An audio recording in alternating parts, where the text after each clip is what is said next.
Buenas noches. ¿Se me escucha, por favor? Hola. La neurociencia es una de las Buenas noches, sí, profesor. Muy bien, gracias. Con el avance de la tecnología. Muy bien. Vamos a dar inicio a nuestra semana 15, porque de acuerdo a lo que nos han indicado, debemos retomar nuestras clases a partir de la semana 15. Y bueno, en esta oportunidad tenemos dentro del sílabus la necesidad de hablar de formación de la personalidad, específicamente la formación de la personalidad anormal, ¿sí? Dado que nuestro curso va por patología, va por psicopatología, ¿sí? Entonces, dentro de la formación de la personalidad y su vínculo con la personalidad anormal, deberíamos nosotros primero definir cuál es la diferencia entre personalidad normal y personalidad anormal. Hay muchos autores que opinan y tienen perspectivas de manera diferente, pero estoy trayendo una aproximación lo más entendible posible.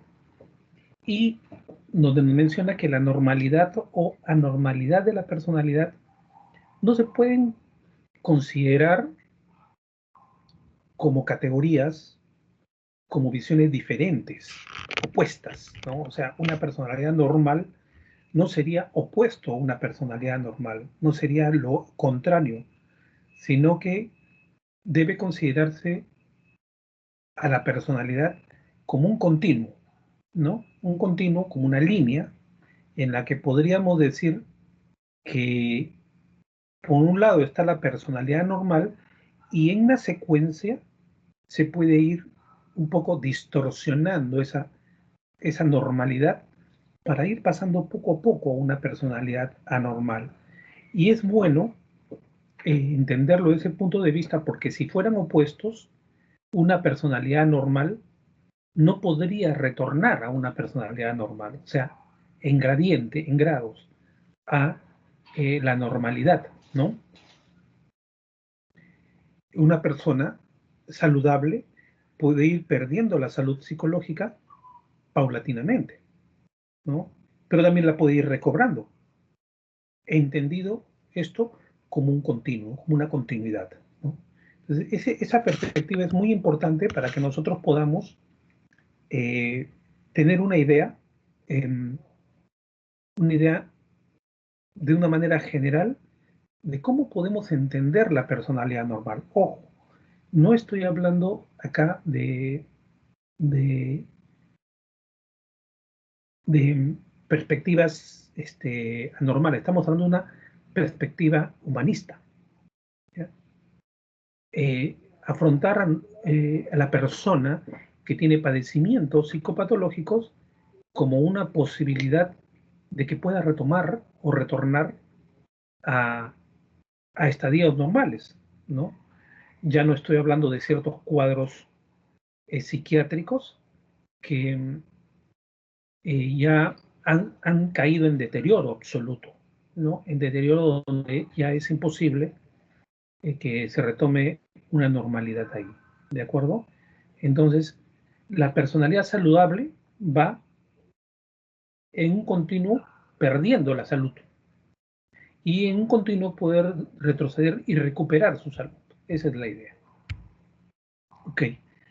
Y se puede considerar que un individuo tiene una personalidad saludable cuando cumple, entre otros, tres criterios.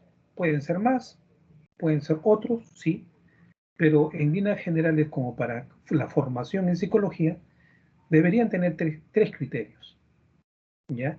En primer lugar, es una persona que tiene capacidad para adaptarse al ambiente. Eso es muy importante. Cuando tenemos personas que son eh, capaces de vivir experiencias adaptativas, ¿ya? Cuando me refiero a experiencias adaptativas es que el ser humano puede adaptarse casi a cualquier circunstancia. Por ejemplo, la muerte de un familiar, un divorcio traumático. Los mismos jóvenes que viven en problemas en familia son capaces de vivir en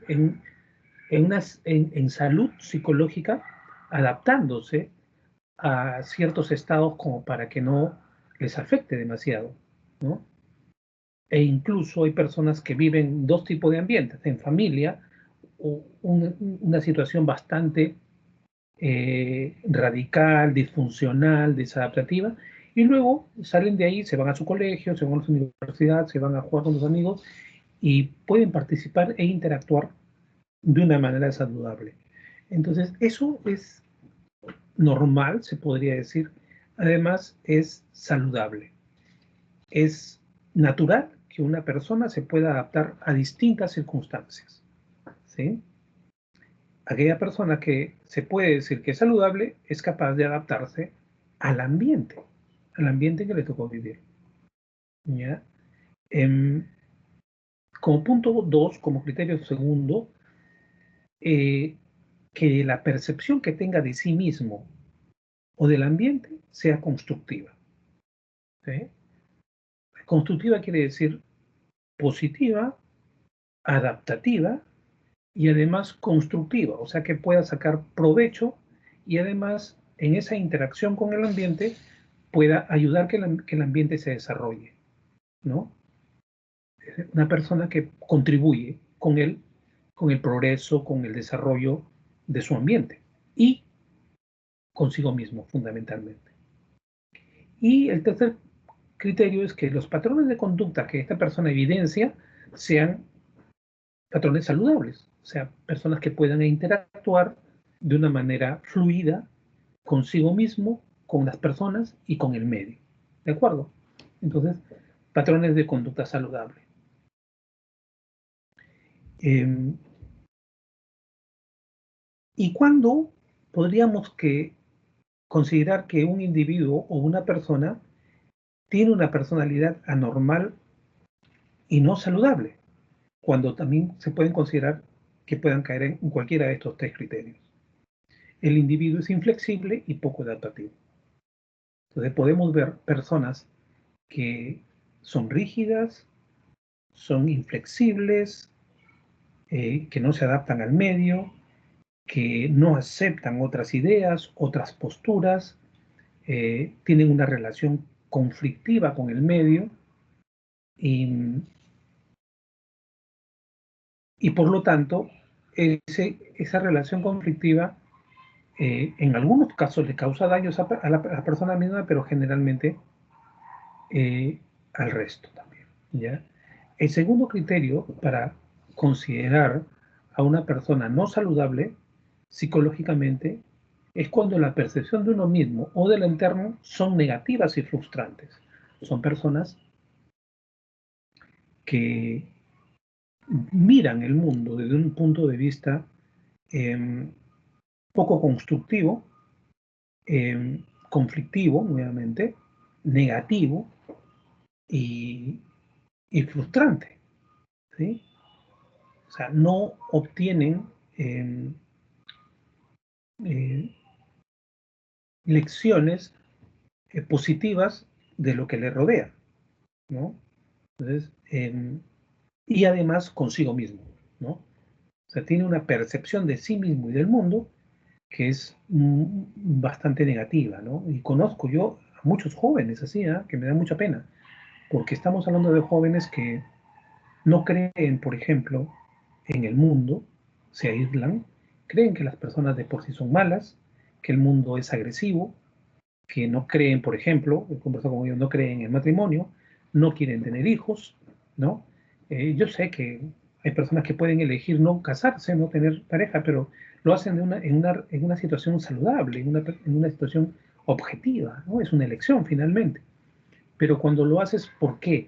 Porque, a ver, estuve conversando con un joven el último día y me hablaba de que el mundo era un mundo muy malo, muy cruel, y que él no iba a traer hijos al mundo porque además en el mundo estaba escaseando el alimento y que había sobrepoblación y que iba a traer, podría traer personas al mundo a sufrir, básicamente, ¿no? Yo considero que esa no es una percepción adaptativa al mundo, ¿no? Y podemos, probablemente que hayan personas que puedan tener la misma idea y hasta podrían discrepar, pero incluso en guerras mundiales, estamos hablando de la Primera y Segunda Guerra Mundial, donde se pudo expresar la mayor cantidad de violencia a nivel global, eh, las familias seguían teniendo hijos, ¿no? Y las personas se seguían casando, y las personas tenían una perspectiva objetiva de lo que estaba pasando. O sea, era duro, era muy difícil, podrían llorar, podrían sufrir, pero no pasaban a una percepción negativa y frustrante del mundo. Entonces, eso lo dejamos exclusivamente para personas que podrían tener un signo, algún síntoma de una posición no saludable en cuanto a la personalidad. ¿De acuerdo? Y en el tercer punto, eh, los patrones de conducta del individuo tienen efectos negativos para la salud. ¿Ya? Efectos negativos para su salud psicológica, física, social, o para la salud de otros, psicológica, física y social. Entonces, estaríamos hablando de personalidades no saludables. ¿Ya? Y cuando se tienen estos rasgos,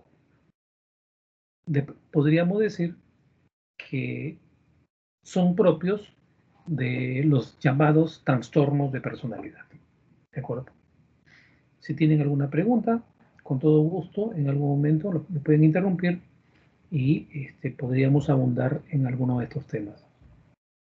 La idea entonces es que una personalidad anormal desde el punto de vista de los estudiosos, y esto no es postura mía, sino que ahí abajo incluso estoy poniendo la, la referencia bibliográfica, es que no tenga conductas adaptativas, ¿no? Tiene una percepción de sí mismo y del entorno negativa y frustrante, y además patrones de conducta que tienen efectos negativos para la salud en líneas generales.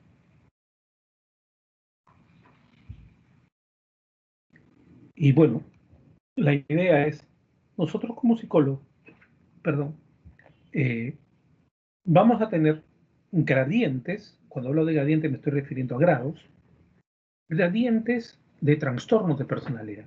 Hay personas que vamos a trabajar con personas que tienen una muy pequeña distorsión o trastorno de personalidad. ¿Cómo podríamos tener pacientes que tienen trastornos severos de personalidad y que podrían estar recibiendo incluso tratamiento psiquiátrico? ¿Ya? Que muchas veces el psiquiatra sugiere que debe ir acompañado de un trabajo psicoterapéutico por parte de psicólogos.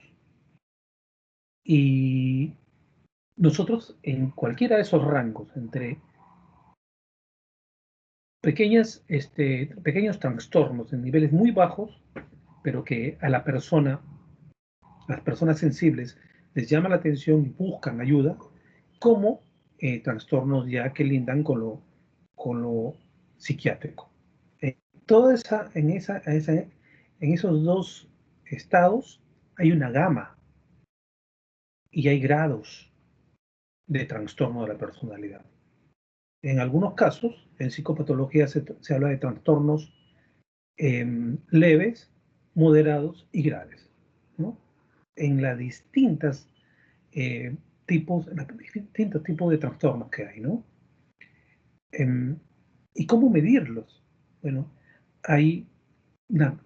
actualmente hay una batería inmensa de test. Nosotros podemos acudir a muchos test.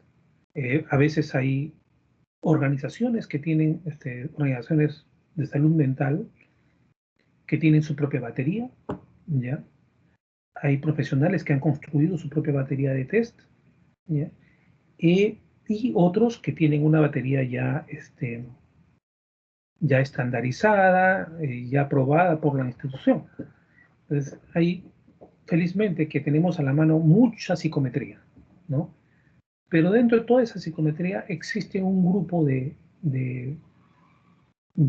instrumentos de medición de la personalidad que son muy potentes, muy conocidos, validados transculturalmente, validados a nivel de países y a nivel de idiomas, ¿ya?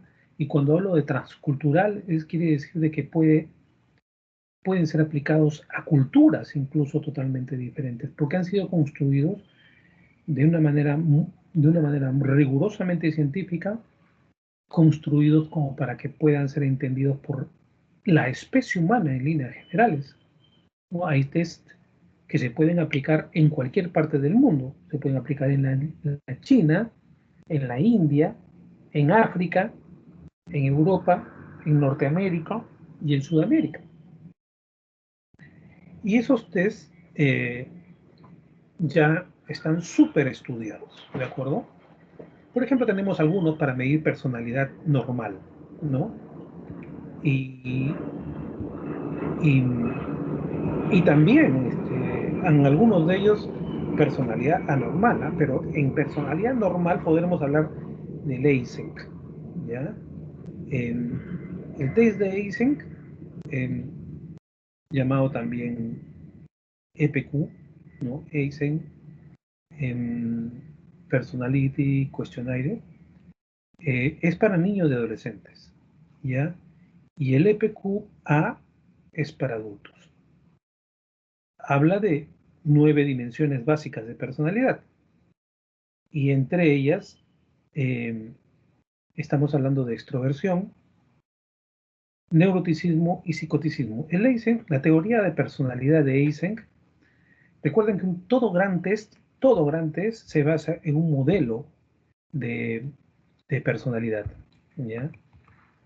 Y cuando hablamos de modelo de personalidad, estamos hablando de, una teoría de personalidad, ¿sí? En teoría validada. Entonces, el Eysenck viene de la teoría del modelo de personalidad de Eysenck, quien habla de que existen 3 grandes dimensiones de personalidad, que es extroversión, neuroticismo y psicoticismo. Y de la combinación de esos 3 pueden salir 9 subfactores de personalidad, 9 dimensiones básicas de personalidad. Es un examen que se utiliza hasta ahora, es muy antiguo, ¿ya? Y tiene el valor de que se estudia a partir de la factorialización, ¿ya? Igual que el 16PF que vamos a ver más adelante. ¿Y qué cosa es factorialización? Que antes se hablaba de rasgos, de la teoría de rasgos de personalidad. Los rasgos eran una cuestión de un modelo teórico no comprobado empíricamente, pero que sí se notaba que tenía una base sólida. Lo que hace Eysenck, lo que hace Cattell, es que esos rasgos los estudian estadísticamente y los van puliendo. Y los van puliendo estadísticamente. ¿A qué me refiero estadísticamente? O sea, que van una especie de, los van como si tuvieran, imagínense ustedes un rasgo de personalidad desde un punto de vista teórico, es una aproximación a, los componentes de la personalidad, pero de una manera no tan fina, ¿ya? Son teorías, pero los factores de personalidad ya hacen estudios muy profundos con grandes poblaciones que permiten ir afinando los rasgos y hacerlos más estadísticamente más potentes, más finos para medir, ¿ya? Y eso, la teoría de los factores, o sea, la teoría de la factorialización, la la trabaja muy bien Eysenck por primera vez y posteriormente Cattell, ¿ya? En el segundo acápite vamos a ver cómo se sigue evaluando la personalidad normal, por ejemplo, con el ESPQ, que es, habla de la medición de 9 factores de personalidad para niños de 6 a 8 años, el CPQ, que es el mismo modelo pero aplicado a niños de 8 a 12 años, y el HSPQ, que mide personalidad, factores de personalidad de los 12 a los 18 años. Entonces, este paquete de test son los más trabajados y factorializados.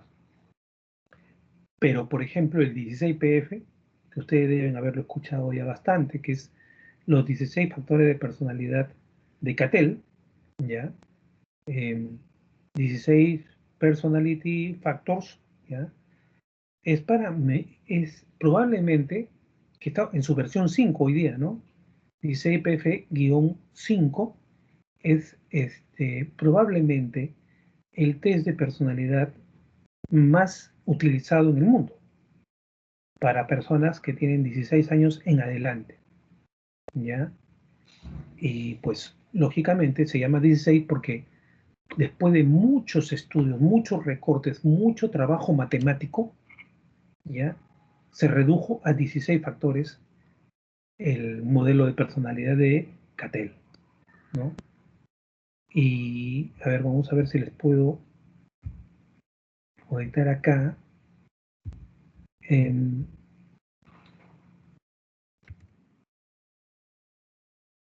Los 16 factores de personalidad de Eysenck, ¿ya? A ver.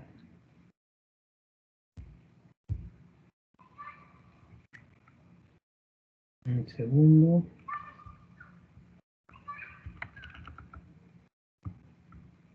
Ya voy a compartir con ustedes cuáles son los 16 factores.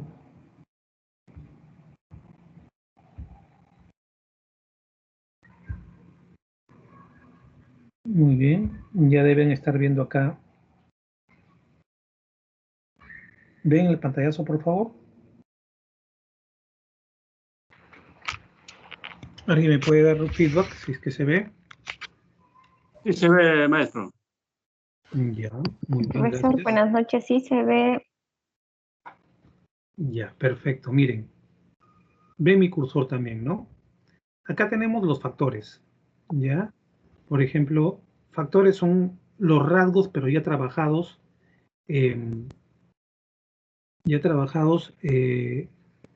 estadísticamente. Entonces tenemos afabilidad que tiene que ver con la medición de los niveles de amabilidad que tiene una persona, ¿ya?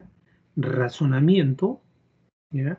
Cómo razonas, estabilidad, dominancia, animación, atención a las normas, atrevimiento, sensibilidad, ¿ya? Vigilancia, o sea, en qué grado de alerta tienes tú, abstracción, que es la capacidad para poder analizar las cosas, privacidad, ¿sí? Aprehensión, que es la capacidad, o sea, es el nivel de control de los temores, de los miedos, apertura al cambio, autosuficiencia, perfeccionismo, tensión, manipulación de la imagen, extraversión, ansiedad, dureza, independencia, autocontrol, infrecuencia, aquiescencia. ¿Ya? Ahora, ustedes dirán, fíjense, ¿cuántos rasgos hay acá? Factores. 2, 4, 6, 8, 10, 12, 14, 16. Pero hay 18, 20, 22, 24. Lo que hace Cattell es decir que los 16 primeros son factores primarios de la personalidad, ¿ya? Y los restantes son factores secundarios, ¿ya? Y Ustedes pueden ver acá que, por ejemplo, afabilidad tiene puntuación directa 18. Entonces, ustedes deben saber, y ya creo que hemos hablado, bueno, ya lo hemos hablado en psicometría, que todo test tiene dos tipos de puntajes. El puntaje directo, que es el que obtiene directamente sumando las preguntas, sumando las respuestas, perdón, ¿no? Te da un puntaje total, o puntaje directo, como le llaman. Pero ese puntaje tiene que contrarrestarse con un baremo, ¿ya? Y a veces ese baremo oscila entre 0 y 100 o 0 y 10, ¿no? Que viene a ser lo mismo porque son puntajes convertidos a percentiles. Entonces, para este caso, para este modelo que estamos utilizando y para este ejemplo de la aplicación de test, la puntuación directa equivale a una puntuación transformada, que es 7, ¿ya? Y que en un gráfico se podría ver así, ¿no? Entonces, puntaje directo siempre se transforma con un baremo. Y ustedes saben que el baremo lo que tiene es que traza un puntaje promedio de toda la población y luego te dice, por ejemplo, en este caso, el promedio es 5.5, ¿ya? 5.5. Y lo que te dice el puntaje transformado es si la persona está por debajo del promedio o por encima del promedio, ¿ya? Y por debajo del promedio en un puntaje mediano o en un puntaje muy alto. A esto se llama desviación estándar, ¿ya? O sea, un cuartil, primer cuartil, segundo, ¿ya? Acá hay 4 cuartiles, 1, 2, 3, 4, y acá está el puntaje medio. La desviación para abajo se puede hacer en dos cuartiles, y para arriba también en 2 cuartiles. Con esto te está diciendo de que este puntaje de acá de 7.5 está sobre el promedio, pero no en un puntaje alto, ¿ya? En cambio acá, por ejemplo, abstracción está muy por debajo del promedio. Está en el segundo nivel, ¿ya? Muy por debajo del promedio. Y acá vemos nosotros, atención a las normas, en este caso la persona, tiene una atención a la norma muy alta, que está en el cuartil superior, muy alta, que puede ser una persona muy responsable, una persona cumplidora, una persona respetuosa, una persona que es muy escrupulosa en el cumplimiento de los deberes, de las responsabilidades. ¿Sí? Entonces, a esto es que nos lleva el 16PF. ¿Alguna pregunta hasta acá? ¿Ninguna?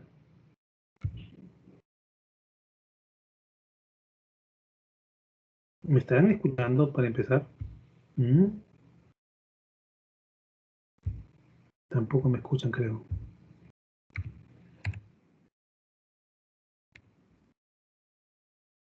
Hola, ¿hay alguien ahí?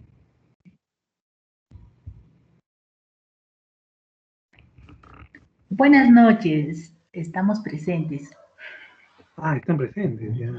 Sí, sí. Profesor, buenas noches, estamos presentes. Bueno, ya me estaba preocupando porque no estaba recibiendo ningún feedback. ¿Ya? Muy bien, entonces, ese sería el 16PF. ¿Ya? No sé si alguno de ustedes ya aplicó esta prueba. ¿Alguien me puede decir si la ha aplicado?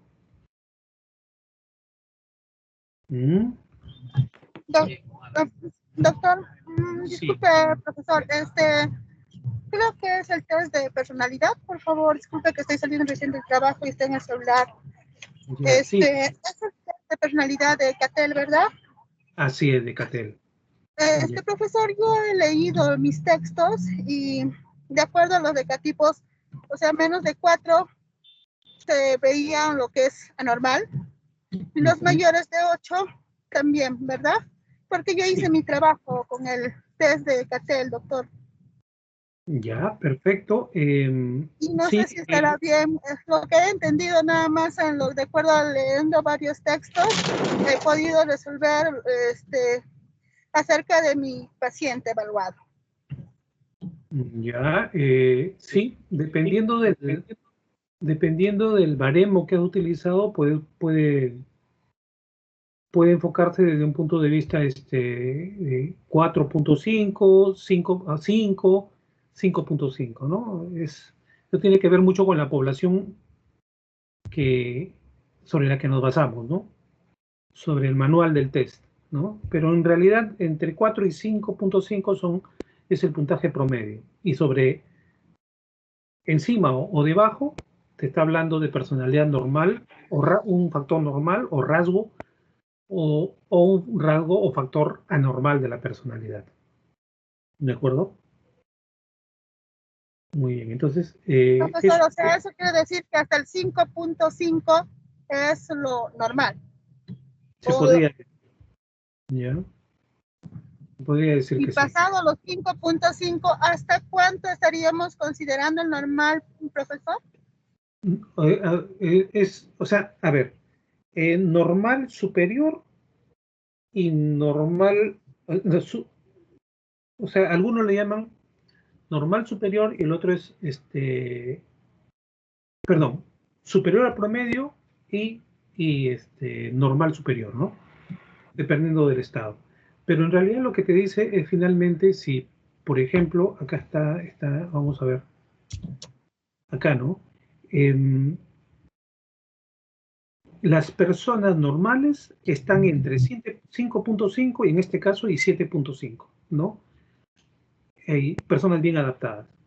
Superior al 7.5 se podría decir que tiene una adaptación muy alta, ¿ya? No es normal, son pocas las personas que son súper adaptables, ¿ya? Pero los hay, ¿no?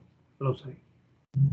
Entonces, la idea es de que nosotros tenemos que analizar globalmente los resultados, no solo analizarlas como rasgos. Es importante analizarlas como rasgos, pero siempre CATEL nos dice que hay que hacer combinaciones de rasgos. Muy bien. Doctor, y aparte de los decatipos al costado, hay P, D, y eso, ¿cómo se evalúa? Porque eso es lo que no llegué a entender en mi manual. Ya, eso son los rasgos secundarios de personalidad, ¿ya? Que vienen a ser, por ejemplo, acá hay algunos. Por ejemplo, a ver, aquí esencia, este último rasgo que está en factor, ya, el último rasgo, ya, habla de, perdón, el que está, no sé si pueden ver, a ver, no sé si ustedes pueden ver mi cursor. ¿Pueden ver mi cursor o no?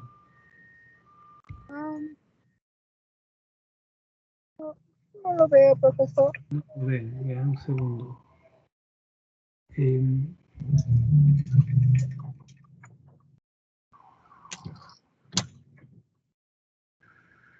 A ver. ¿Ya?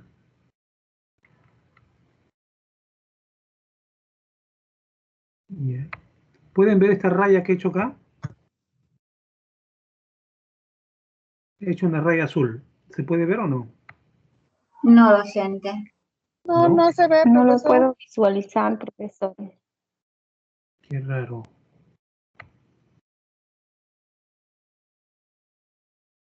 Ya, entonces ubiquen el rasgo 1, 2, 3, 4, 6, 8, 10, 12, 14, 16, 17, que se llama manipulación de la imagen. Así lo podemos visualizar, profesor. Ya, por ejemplo, manipulación de la imagen es un rasgo que no está dentro de los rasgos primarios, es un rasgo secundario. ¿Por qué? Porque hasta el 16, hasta tensión, son los 16 factores de personalidad. Pero a partir de manipulación de la imagen, por ejemplo, son rasgos secundarios. ¿Qué mide rasgos secundarios? Es la combinación de otros rasgos, ¿ya? Por ejemplo, manipulación de imagen lo que te da a entender es que esta persona, cuando es baja, es una persona que no ha manipulado el test, ¿ya? Y cuando el resultado es alto, superior al promedio, es una persona que ha manipulado, que está manipulando el test, ¿ya? En este caso tiene 6, que no es muy alto. Pero, por ejemplo, 7 para arriba, 7.5 para arriba, y sería una manipulación tan alta que invalidaría el test, ¿no? O sea, es una persona que está engañando, ¿ya? Que está engañando. Y bueno, son rasgos secundarios, como habíamos mencionado. Profesor, ¿y esta puntuación directa? A la puntuación directa, ¿a qué se refiere? Ya, Porque en esa me ha salido más y no sé cuánto es la mínima o cómo se puede evaluar lo que dice puntuación directa. Ya, a ver, alguien de los que están presentes puede comentarle a su compañera lo que hemos explicado. ¿Qué significa puntuación directa? Si se han entendido, ¿no?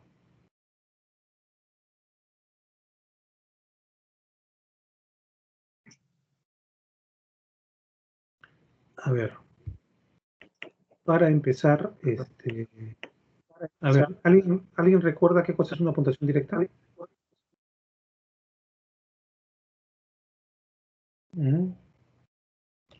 Lo mencioné hace más o menos 10 minutos, ¿no?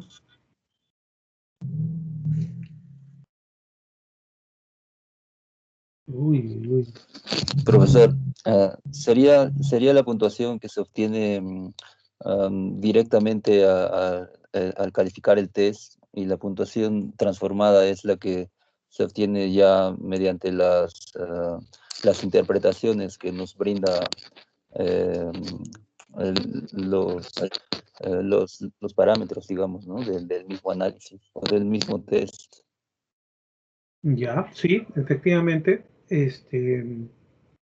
Las puntuaciones directas son la suma de los puntajes de las respuestas que hay del test, ¿ya? Por ejemplo, si es una escala de Likert de 1 a 5, ¿cuántos unos, cuántos dos, cuántos tres, cuántos cuatro, cuántos cinco contestado?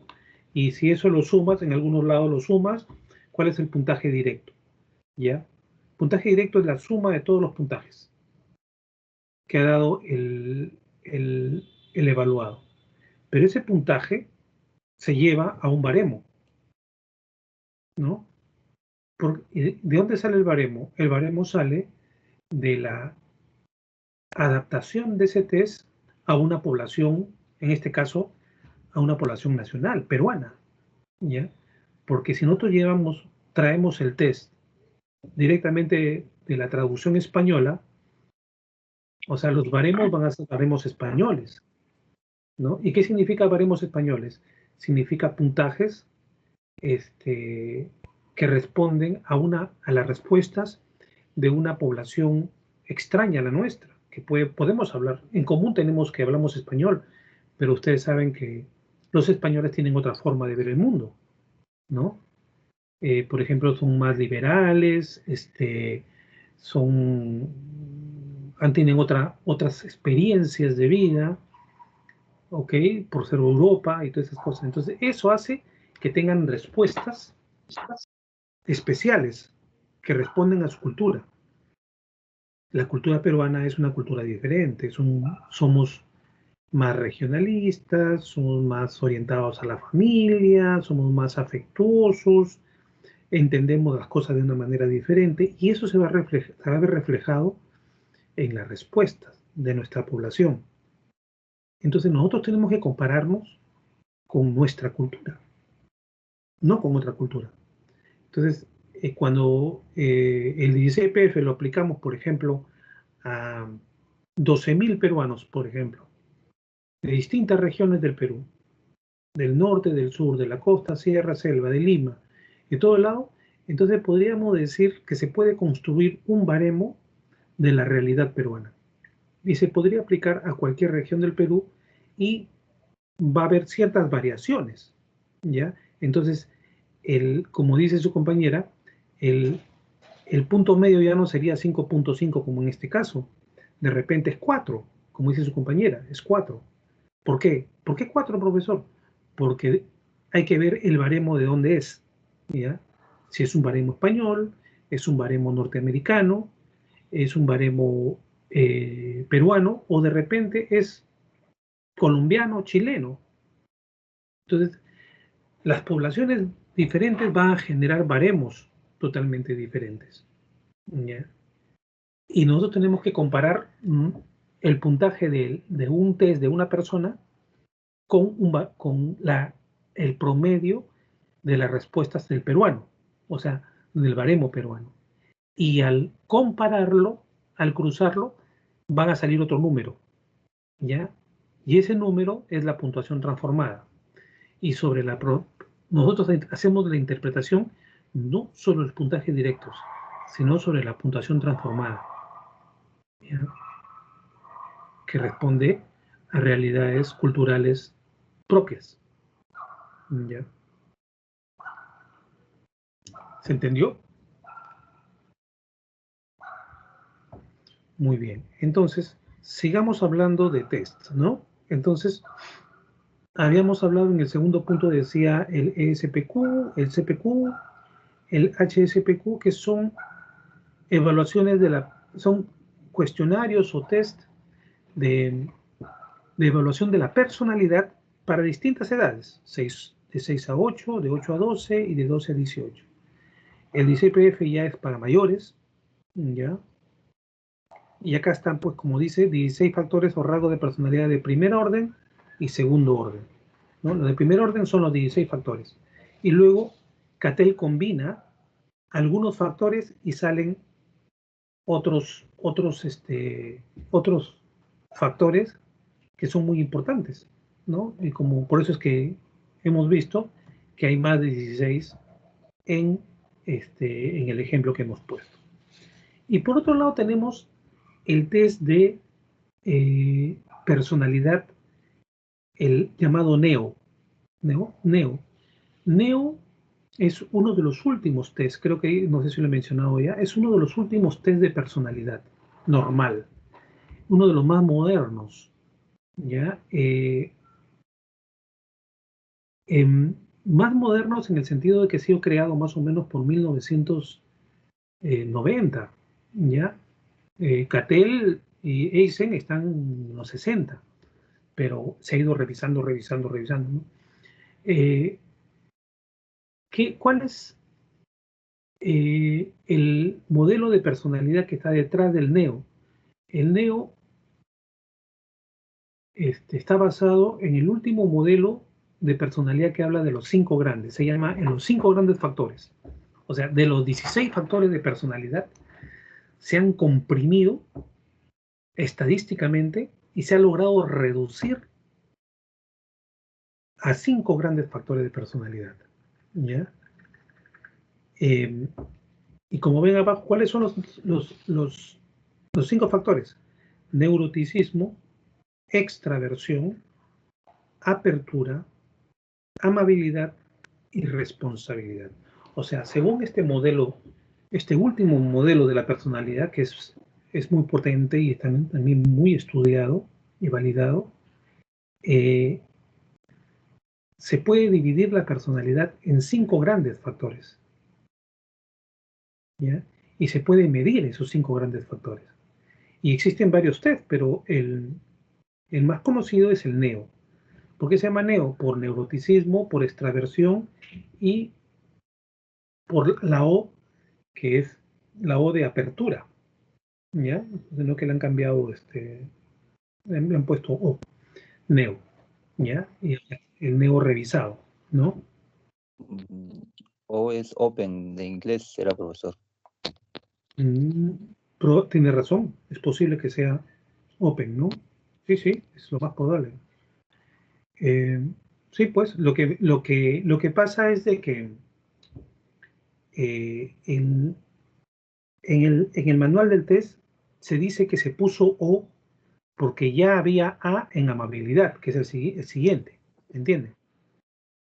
Entonces le cambiaron a O de Open, probablemente, para diferenciarlo, ¿no? Porque Neo son las la primera letra de las tres primeros grandes factores de este test, ¿ya?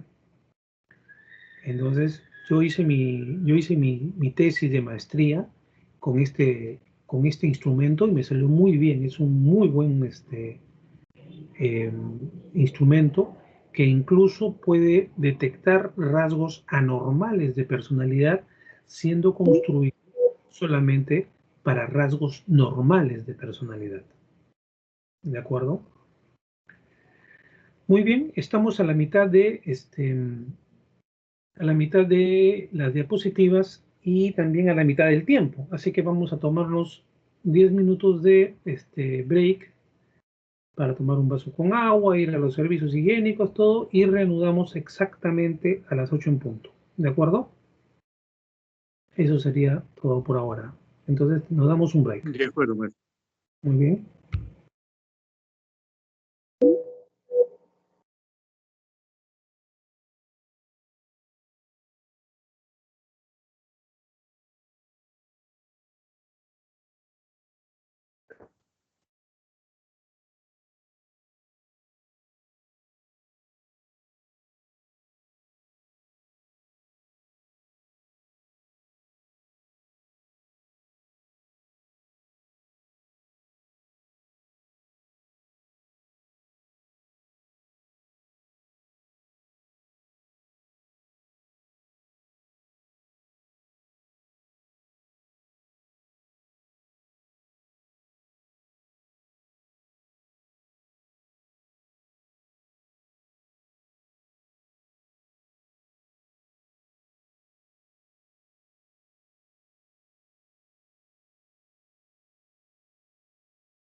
Muy bien, buenas tardes. Por favor, conéctense con su cámara y su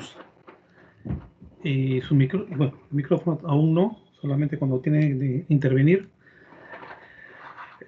Vamos a continuar con esta clase. Estábamos hablando de la evaluación de la personalidad normal y hemos visto qué cosa es personalidad normal, cómo se debe enfocar, qué es personalidad no normal o saludable, o en cualquier caso también personalidad anormal. Hemos visto algunos test que nos pueden, los más conocidos, los más reconocidos, que nos permiten tener una medición de la personalidad normal bastante sólida, bastante sustentada en modelos de personalidad conocidos y muy potentes, muy fuertes, validados incluso científicamente, estadísticamente, como son el modelo de Eysenck, el modelo de los factores de Cattell y el modelo de los 5 grandes de Costa y McRae, ¿no? Entonces, el fin de esta clase es un poco ir evaluando, más que todo, la personalidad anormal, la psicopatología. Pero para eso tendríamos que primero dar una pasada por lo que significa la evaluación de la personalidad normal. Y en esta oportunidad vamos a hablar ya de la evaluación de la personalidad anormal, ¿ya? Y hay varios tests al respecto, pero los más conocidos son el MMPI y el Inventario Clínico Multexcel de Millon, ¿ya? Que son unos tests muy fuertes, también son muy potentes, muy amplios, porque, por ejemplo, el MMPI tiene 365 ítems, creo, más o menos, ¿no? El inventario de Millon también es muy amplio, pero ¿por qué son tan amplios? Porque tienen que medir ya no personalidad normal, sino criterios de personalidad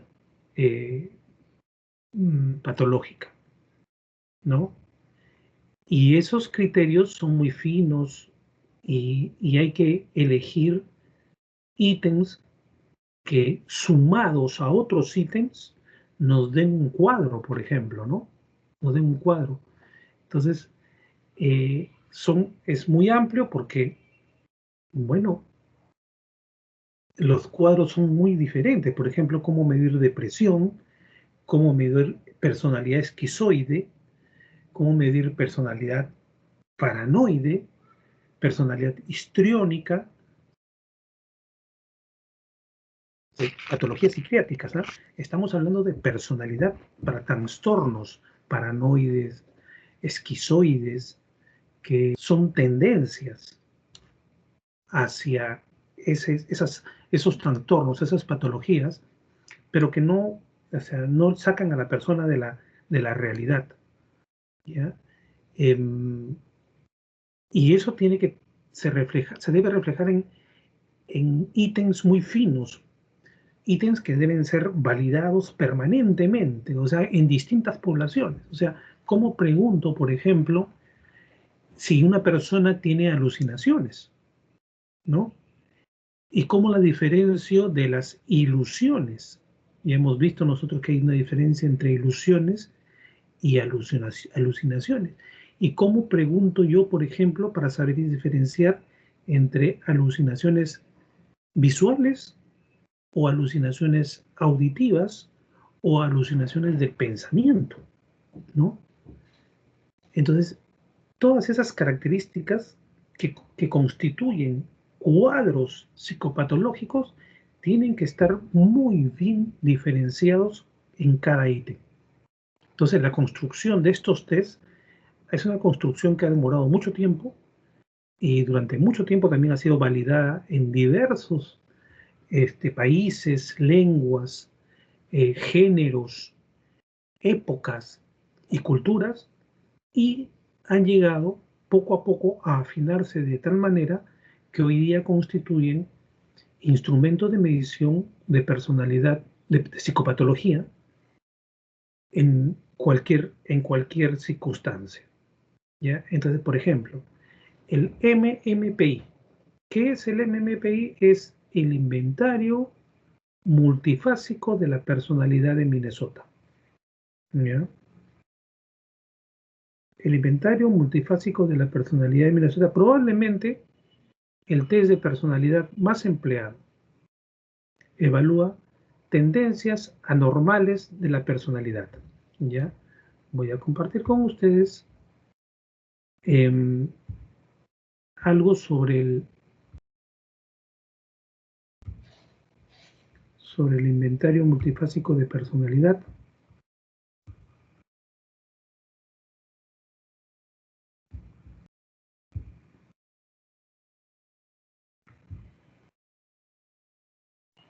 A ver.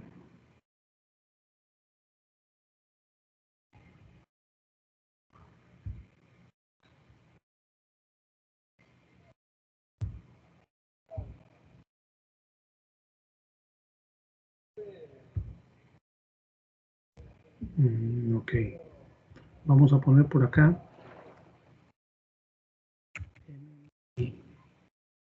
Test. El MPI ya está en la versión 2, ¿ya? Entonces, vamos a ver acá.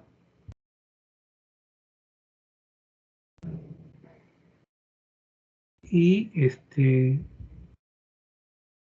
vamos a ver algunas preguntas que generalmente en Google salen, ¿no? Todo lo que mide son categorías clínicas, psicopatología, clínica y forense, ¿ya? ¿Qué mide el inventario multifásico de la personalidad de Minnesota? Es uno de los instrumentos más populares dentro de la psicología para evaluar la personalidad, las características psicopatológicas globales y específicas de la persona, ¿ya? O las alteraciones psicosomáticas, ¿ya? Acá está, ¿ya? Los más potentes, como les había dicho, y los más modernos, ¿ya? Y quiero ir hacia...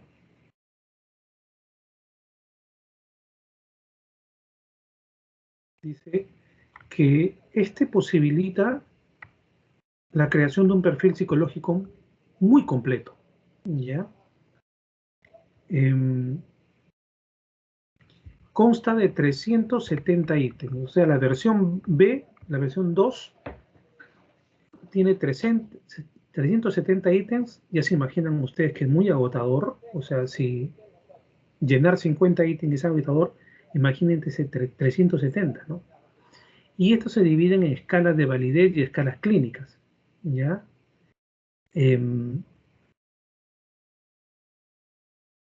Por lo que quiero pasar a qué mide, ¿no?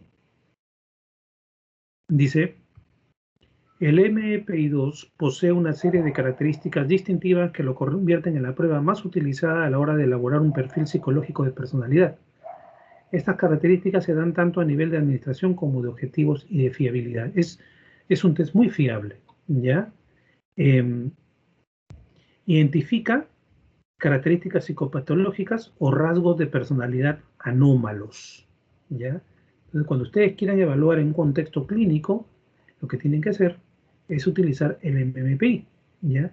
El tiempo de estimado para la aplicación de la prueba varía entre 90 y 120 minutos, o sea, máximo 2 horas, que tiene que realizarse siempre en la presencia de un psicólogo. ¿Por qué?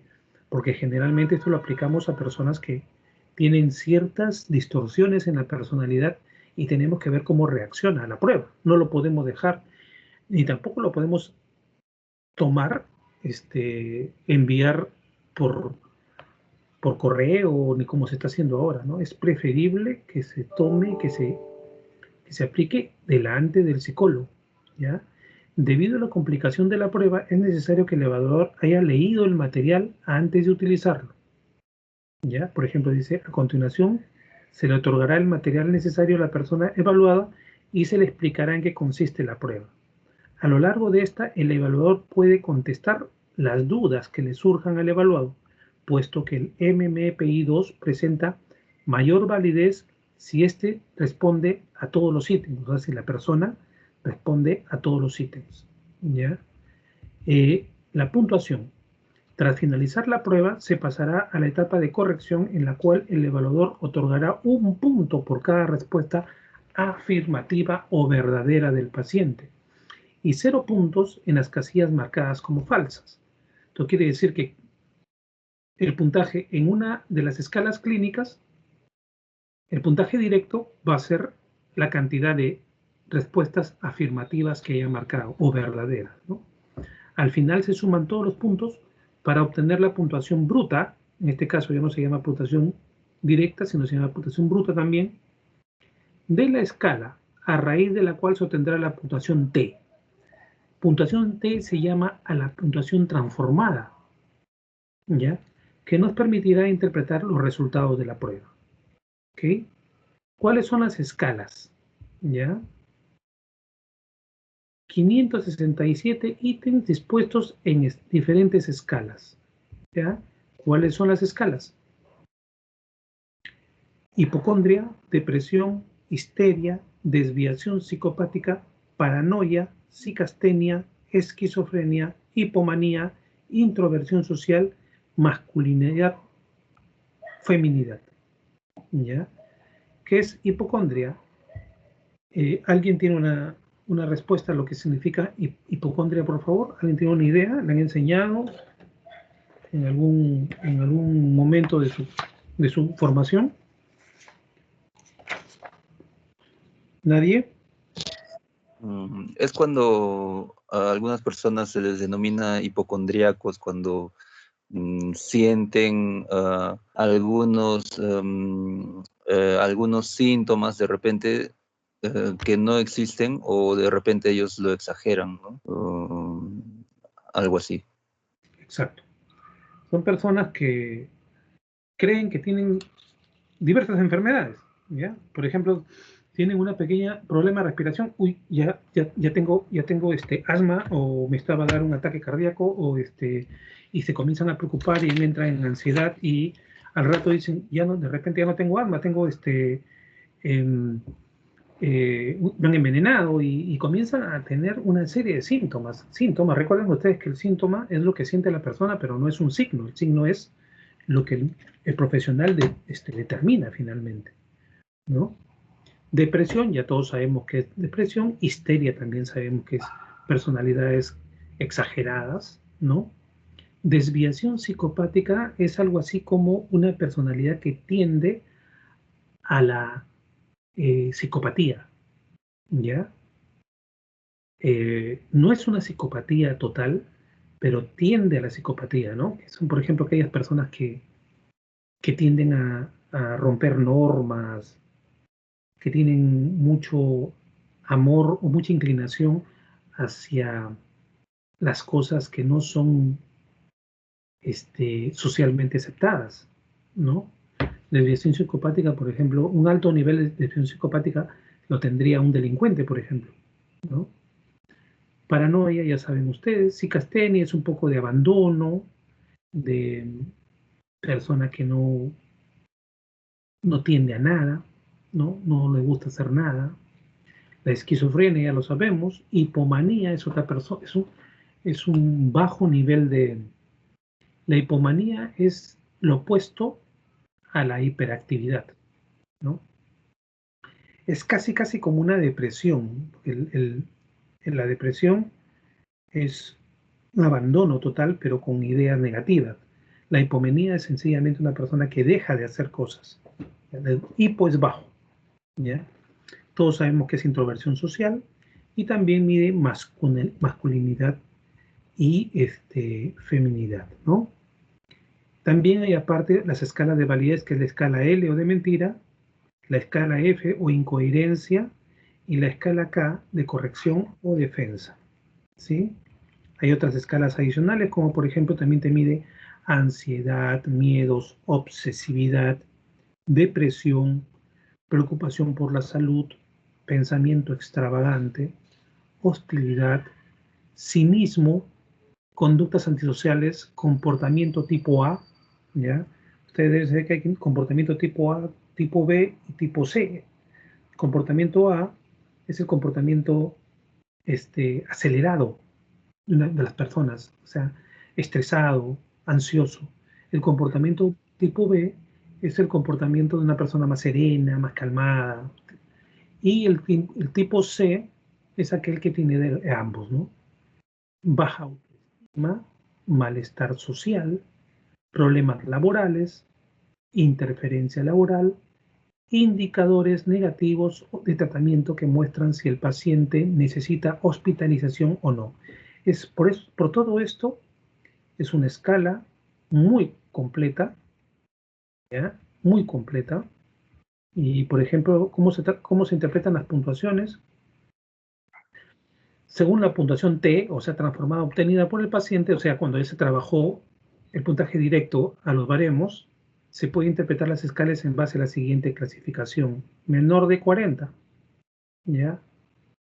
Dice, no se pueden obtener puntuaciones por menos de 40, por lo que será necesario examinar la puntuación de la escala L, o sea, la escala de mentira, para averiguar si la persona pretende dar una imagen. Una puntuación entre 40 y 50 corresponde a una puntuación muy baja, por lo que no tiene significación diagnóstica. Entre 41 y 55 es la puntuación esperable en la población normal, ¿ya? A partir de 65 hay que revisar, ¿ya? Para ver qué rasgos de personalidad en general sobresalen. Se mide de manera general, ¿ya? 66 a 75, significación diagnóstica alta. ¿Ya? A partir de esta puntuación pueden aparecer rasgos de personalidad patológicos. Y mayor a 75 es una significación diagnóstica extremadamente alta. Solamente se da en el 10% de los casos, por lo que se deberá considerar la posibilidad de que la persona esté exagerando o que signifique una demanda de auxilio urgente. ¿De acuerdo? El segundo test para medir personalidad anormal es el test de Millon, ¿ya? Les había hablado del test de Millon, ¿ya? Que está en su versión 3 ahora, ¿ya? Es un test muy completo también, ¿ya? Su actualización es hasta al año 2007, ¿ya? Que evalúa el Millon. Es un inventario clínico multiaxial, instrumento de evaluación de la psicopatología, trastorno de personalidad y síndromes clínicos. Es muy utilizado en psicología clínica y psicología jurídica, ¿ya? Para los casos de psicología forense, por ejemplo, ¿ya? Y cada la característica del Millon se ajusta a lo que es el DSM-4, DSM-5, ¿ya? Entonces, ¿qué mide el test de Millon? Es una prueba para uso clínico en adultos destinada a evaluar trastornos de la personalidad y diferentes síndromes clínicos en psicopatología. ¿Ya? Vamos a ver acá. ¿Ya? Vamos a ver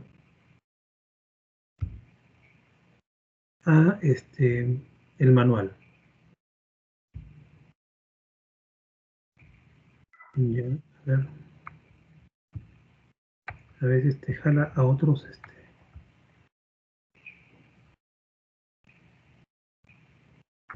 No, este es.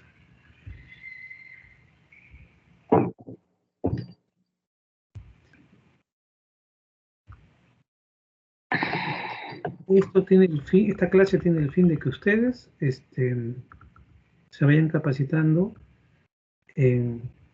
Por ejemplo, es muy importante que ustedes conozcan quién fue Teodoro Millon, que es el creador de este test. Él tiene una teoría de personalidad.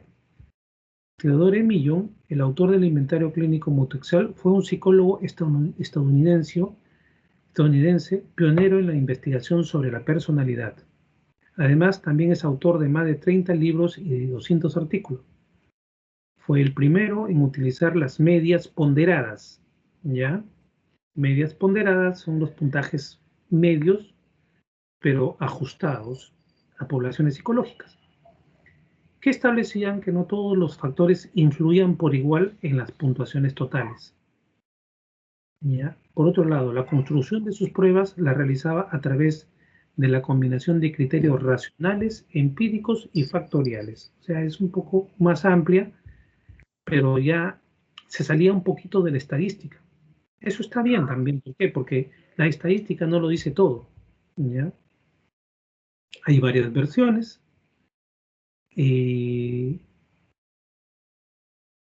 Y vamos a ver las características. El inventario clínico multiaxial de Millón está dirigido a personas adultas. Tiene un tiempo de administración de 20 y 30 minutos y es de aplicación individual. No se puede aplicar en manera colectiva. Por otro lado, el diseño de este inventario implica que se le dé más importancia a los ítems más válidos. Además, Theodore Millon establece el concepto de la tasa base, aplicada cuando los síndromes no se distribuyen según la curva normal. Por eso es muy importante que en psicología no se puede aplicar todo estadísticamente. La estadística es muy buena, pero la persona es mucho más compleja que la estadística. Es decir, este concepto hace que los síndromes y las patologías se distribuyan a partir de estudios epidemiológicos y teóricos. A ver, ¿qué mide? Eje 1. ¿Ya? Incluye diferentes síndromes clínicos de gravedad moderada y severa. Ansiedad, histeriforme, hipomanía, distimia, ¿ya? Abuso de alcohol. ¿Qué? Abuso de drogas, trastorno de estrés postraumático. ¿Ya? Y dentro de los síndromes clínicos de gravedad severa encontramos 3 graves, ¿no? Pensamiento psicótico, depresión mayor y trastorno delirante. Si se dan cuenta, este es más patológico que el MMPI incluso, ¿ya? Porque mide hasta depresión mayor y trastorno delirante. En el eje 2, ya incluye escalas de personalidad, ¿ya? Y mide escalas básicas y patológicas. ¿Qué hay en las básicas? Personalidad esquizoide, depresiva, fóbica, dependiente, histrónica, narcisista, antisocial, agresivo-sádica, compulsiva, pasivo-agresiva, destructiva, autodestructiva. ¿Ya? Y las escalas de personalidad patológica, esquizotípica, límite o limítrofe y paranoide. ¿Ya? Entonces, como se dan cuenta ustedes, es un test muy potente, muy amplio, que detecta confusión mental o comportamiento negativista extremo. ¿Ya? Hay las escalas de sinceridad, de validez, de deseabilidad, que también mide cuando la persona está manipulando o alterando los resultados. ¿Ok? Entonces, como ven ustedes, para medir patología, tenemos muchas pruebas en realidad, pero las más potentes son estas. ¿Sí? ¿Alguna pregunta hasta acá? ¿Algún comentario? Sí, profesor.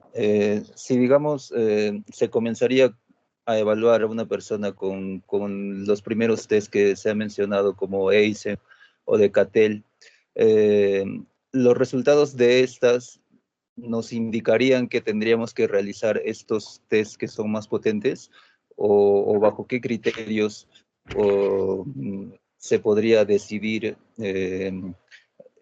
que alguien se evalúe con estos test más fuertes, digamos. Es una buena pregunta. Hay 2 criterios. Tú puedes empezar con los test normales de personalidad para ver qué rasgos tienen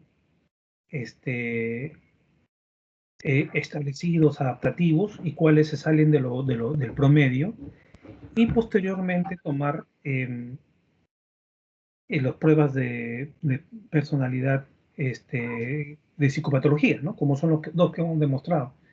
Pero también el psicólogo puede ver de plano, puede ir directo cuando ve ya alguna psicopatología marcada o algunos rasgos confusos de psicopatología. Por ejemplo, te encuentras con que esta persona tiene, por lo que me habla, parece que tiene depresión y pareciera que tuviera ansiedad, pero en algunas partes se sale de la realidad y me habla cosas excéntricas. Entonces, cuando yo estoy observando eso, entonces debo decir, oye, acá tengo cuadros patológicos ya, pero quiero definirlos bien, ¿ya? Entonces cito a la persona en una situación especial, directa con ella, y delante de ella le tomamos el test. Ella que lo vaya resolviendo. Tú tienes que ir observando, porque no vaya a ser de que algún ítem sea un estímulo aversivo que le cause, le despierte alguna conducta, pero que tienes que estar con esa persona acompañándolo, de modo que al final de la prueba tú puedas calificarla y ahí te sale el cuadro psicológico, ¿ya?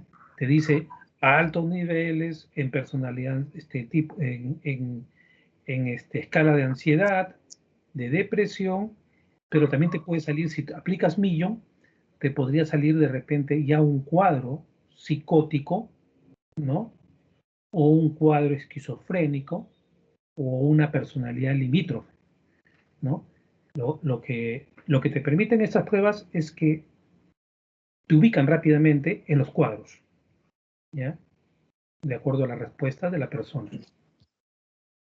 Y si se ubica uno de esos resultados, por ejemplo, rasgos esquizoides o algo así, eso ya se deriva a un psiquiatra, ¿verdad? Claro, pero ojo, lo derivas a un psiquiatra cuando la persona se hace daño a los demás o tiene pérdidas de contacto con la realidad que pueden resultarle dañinas. O también cuando tú quieres hacerle ya tu psicoterapia clínica y necesita estar medicado para equilibrarlo, ¿ya? Para equilibrarlo. Entonces el psiquiatra entra ahí, ¿ya? Pero en realidad no son cuadros psiquiátricos, son cuadros psicopatológicos, son trastornos de personalidad que debe trabajar el psicólogo con la ayuda del psiquiatra, pero a nivel médico, a nivel de medicación. ¿Qué ocurre normalmente cuando te llegan casos de ese tipo? Llegan porque están alterados y están causando problemas a sí mismos o al resto. Entonces, tú lo que necesitas es estabilizarlos, por eso se le deriva al psiquiatra, pero debes continuar con la psicoterapia porque el psiquiatra en su mayor parte no hace psicoterapia. ¿Ya? Muy bien, jóvenes. Con esto daríamos por concluida nuestra clase 15, porque yo creo que la próxima semana ya son los exámenes, ¿no? Ya, ¿han podido ver sus exámenes parciales? Profesor, Sí, profesor. ¿Sí lo han visto? profesor, buenas Sí, noches. sí. Ya. ¿Sí? ¿Alguien alguna pregunta? Sí, profesor, yo no puedo ver mis exámenes, no tengo nota. A ver, ¿quién me dijo que sí? ¿Quién, por favor? Vicky, profesor. Vicky, ¿cómo ingresaste? Acabo de ingresar por el link, por el Microsoft, por el link de los exámenes. ¿Cuál link? ¿Cuál de los links? El link que estaba acá en Teams. Sí, Ya, perfecto. Ya. ¿Y quién me ha hablado? ¿Emérita que creo que me ha hablado? ¿Quién? ¿O Maribel? Profesor, yo tampoco no puedo ver ninguna de mis notas, ni de psicología, ni tampoco psicología del deporte, no tengo ninguna nota. En psicología de deporte los cuelgo hoy día, ¿ya? Hoy día o mañana, ¿ya? Pero ya psicopatología ya está colgado. Y tengo colgado varios cursos, ¿ya? Profesor, buenas noches. Yo Sí, tampoco puedo visualizar las notas de los 4 cursos que llevo con usted. ya. Las notas que ya están colgadas son las notas de psicopatología, técnicas de la entrevista y observación, psicometría, psicología del deporte, Neuro. neuro todavía, voy a colgarlas. ¿Qué más está? ¿Qué más está colgado? Psicología del deporte y... no sé, otro curso más, ¿ya? Pero pueden entrar a los enlaces directos. Si no lo ven, es porque no llegó su examen, pero, o sea, mañana yo debo tener colgado todo el resto de exámenes, ¿ya?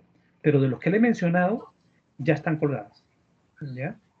Profesor, buenas noches. Hola. Sí, sí, América. Profesor, yo sí envié mis exámenes. Yo tengo la foto del momento que he enviado mis exámenes, pero no tengo nota de los 4 cursos que llevo con usted. ¿Cuáles son? Psicopatología, técnica de entrevista, psicología del deporte y psicometría. Ya, esos 4 están, esas cuatro notas ya están colgadas. Bueno. Entra por favor nuevamente, como dice tu compañera, por Teams y el enlace del examen, y ahí los vas a ver, ¿ya? Ok, profesor, gracias. Hay mucho plagio, por si acaso. Yo me estoy jalando a todos los plagiaros. Hay mucho plagio. Copia de Google. Pero ya los tengo que colgar porque tengo que entrar a mi otra clase, ¿ya? Hasta la vista, jóvenes, que les vaya muy bien. Hasta luego, profesor.